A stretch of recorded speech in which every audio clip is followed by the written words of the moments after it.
Having explored energy and food security, we now see how these priorities translate into real opportunities that enhance the growth of regional value chains, such as leather.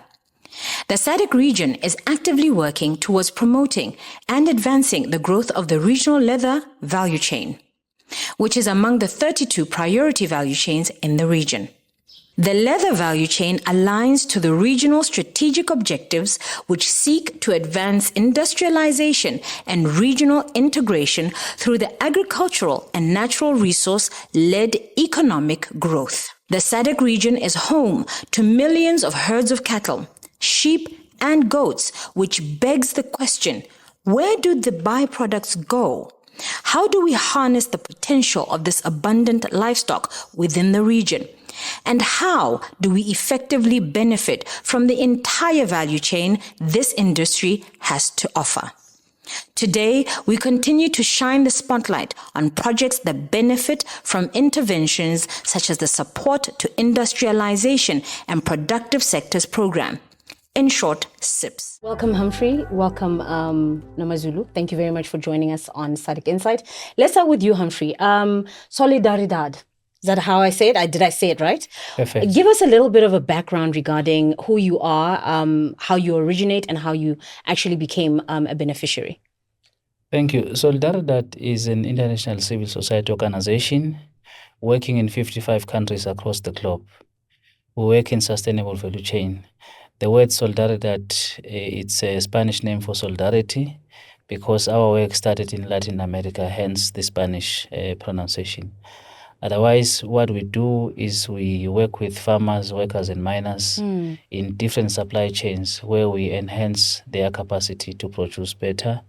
We also link them to markets. We also link them to service providers, as well as helping them to improve policy environment around the different value chains. Fantastic. Yeah. And you, Ms. Mguni, I just saw your products. Tell us a little bit about how you became a SADC beneficiary through this project, as well as where it all started. Okay, I started leather craft in 2021. I was learning how to manufacture shoes. And then from there, I'm based in Bulawayo.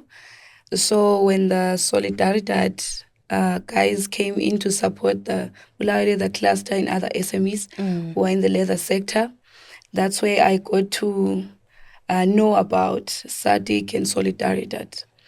And then after that, now I'm a designer because of the projects that they did for us.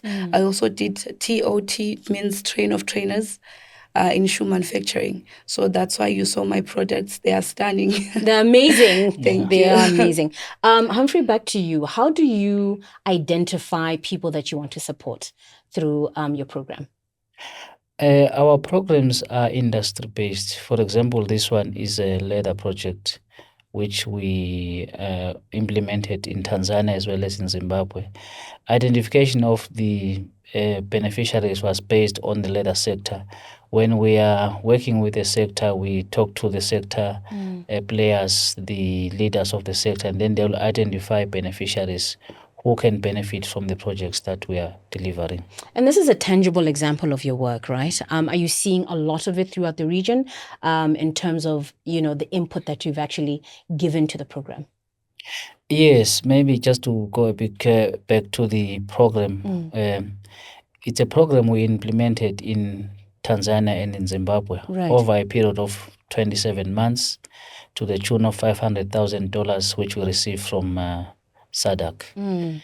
This was meant for us to improve the leather sector in terms of the SMEs' competitiveness, as well as exposing them to innovations that can improve their production. Coming back to your question on do we see more of this? There are many SMEs in the whole of SADC. Absolutely. We've just implemented in 2 countries. Right. In Bulawayo and also in Tanzania, in a place called Mosh. The SMEs that we saw, there are only a handful of the number of SMEs that exist in the leather sector. And how do you ensure competitiveness? I know it's only 2 areas at the moment. The hope is that it's going to grow. How are you building that foundation of competitiveness within the said project community, as well as, for future regional integration? Our focus on this project were on improving their skills in terms of how to produce a good leather craft. A wide range of leather crafts, shoes, belts, wallets, and so on. So we did training on skills development in terms of producing better quality. We also took them through a process of taking the skin from the cow or from the goat based on the training that we've delivered. Ms. Mguni, from 2021 up until now, obviously you have tangible products. Yes. How has the growth been between that time and now? The growth is very visible because 2021, I was doing few shoes, but now as a cluster, we supply at Gasbeck in Bulawayo. And then I got a chance to be funded by ZHI, Zimbabwe Health Interventions. Back in Zimbabwe this April, I got a sewing machine. So they funded me with a sewing machine. And then now the numbers of the shoes that I produce alone, they have grown. And then even the customers, because I get to go to trade fairs and market my products there. I was going to ask about your customer base, whether or not it's grown since, you've actively been involved in your product making. How has that grown, and what do you want to see in the future? Do you feel like your product is at a point where you can now knock on other doors outside of Zimbabwe? Yes, my products actually... last month in the SADC Industrialization Week, my products are out there because a lot of my customers were Chinese people. They were liking what I made. So it means that they are already outside of the country. They are international because I was getting a lot of international people wanting the products that I make.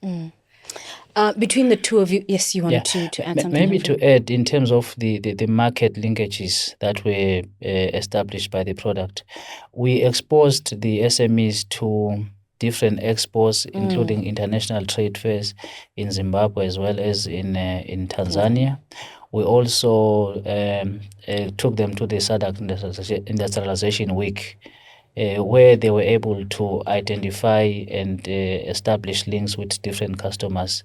Right now, I can comfortably say the SMEs from both countries are selling in their country as well as outside. Some of the products from Zimbabwe, we've seen them filtering into Botswana as well as in South Africa. So between the two of you, let's now talk about the value add between the raw material and the finished product. How do we harness, the gap, if there is any, between access to raw material and getting us to the finished goods? In terms of raw material, I think there's a lot. Because in SADC alone, in the member states, there are more than 39 million cattle. And 75% of them are in the hands of smallholder farmers. So it tells you that there's a lot of raw material. And what I've seen in the Southern African countries, a lot of the skins are either lost or sold at a very cheap price. So there's a lot of access.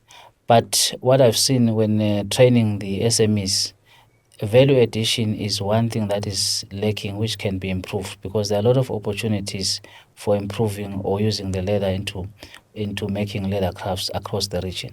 So there is a whole market around raw material, or are we still needing to build on that so that people like Ms. Mguni here has easy access? Do we have a developed area around raw material within the region? Unfortunately, no. Raw material is not a developed area because many people, they just throw away the skin, or they are agents who just come and buy randomly. It is not an organized market. But one thing that we've seen under this project, when we did assessment of tanneries, there is also a lot of waste that is generated from the tanneries, both solid waste as well as liquid waste. But coming to the solid waste, we did an assessment of tanneries, and we found that there can be as many as 13 products that can be produced from the waste.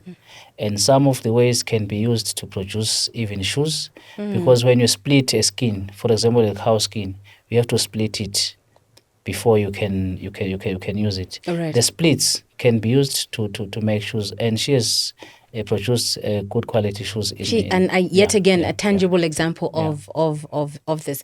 Let's talk about access to raw material. How easy is it for you to get to, the raw material you need for the products we're talking about here?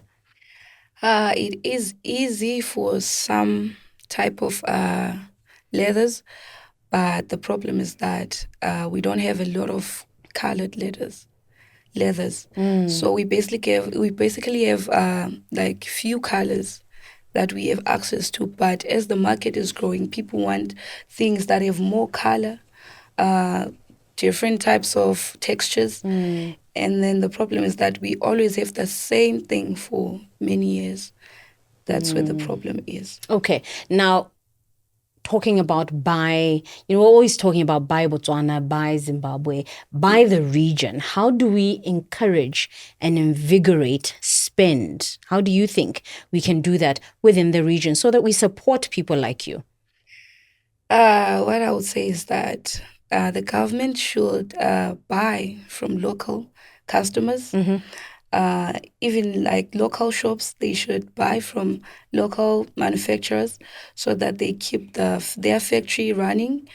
Because if they don't do that, it means we won't go and buy the raw materials, and then we won't manufacture those shoes.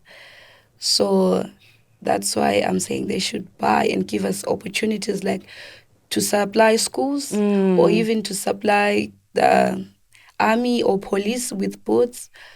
That's all. How do we invigorate the open market? Fortunately, Africa has got a Africa Free Trade Continental area. That's an opportunity for countries to trade. Even Southern Africa, the fact that we are SADC as a bloc, there's an opportunity to trade amongst each other. And I think that is one area which needs to be explored. Governments need to be talking more. The private sector must be engaged, because that's where the money is. Humphrey, let's talk about the virtual design studio. What is it? Who is it helping? And what's its purpose, really? Okay. In the project, we established 2 virtual design studios, one in Zimbabwe, one in Tanzania. This is a platform whereby SMEs can design their shoes virtually, and they can even cost them as well as improve the quality of their design. So that is what we established, and it is helping them. I'm sure Nomazulu can explain how it has benefited. That sounds very, very interesting. Okay. Yeah, so it has helped us to save time, because back then it would take us weeks to make patterns for the shoes. But now it can take me 30 minutes to design a shoe and then make the patterns. And now it's very easy, because I'll get to see the 3D, the virtual shoe, before I manufacture the actual shoe, to see whether is it a good shoe or I need to put some things there. So that's what makes it easy. And the studio is actually accessed by all SMEs in Zimbabwe. And then those that do not know how to use it, we actually help them and we teach them how to design and use the studio. Very interesting. I think the other question that I wanted to find out from you, Humphrey, is are there plans to go beyond Tanzania? Potential and to expand it through Southern Africa. Right. Actually, one of the products that came out of the project was to establish a roadmap for a regional center of excellence for designing. This is a center of excellence that can be established in any of the countries and provide technical assistance to SMEs in terms of designing, in terms of manufacturing, in terms of training. It can be centered in any of the countries. So that is one product that came out, which I believe SADC can expand on. So far, SADC has not said anything about any commitment for finances for a project, but as a project implementer, we believe that we've just touch the surface. There's a lot that we can do. It's promising as a project standing by itself. It's Definitely. yielded promising fruits. Yeah. Yes. To add on to the Center of Excellence, it's actually the best idea that they have to implement on us if they can do that. Because it's very difficult for some of us. We do market our shoes, Sure. but we are not good at marketing. So the Center of Excellence is going to help us market our shoes, because we'll have people who are in marketing specifically, so that we can actually design and make the product, and then they do marketing for us. Absolutely amazing. Thank you so much for your time. Good luck with more of your products. We hope you grow. We hope to see more of your products within the region. Thank you so much. And for the work that you do, Mr. Xhumayo, thank you greatly. I appreciate. Thank you. There is always more to unpack, discover, and celebrate within this rich region of SADC.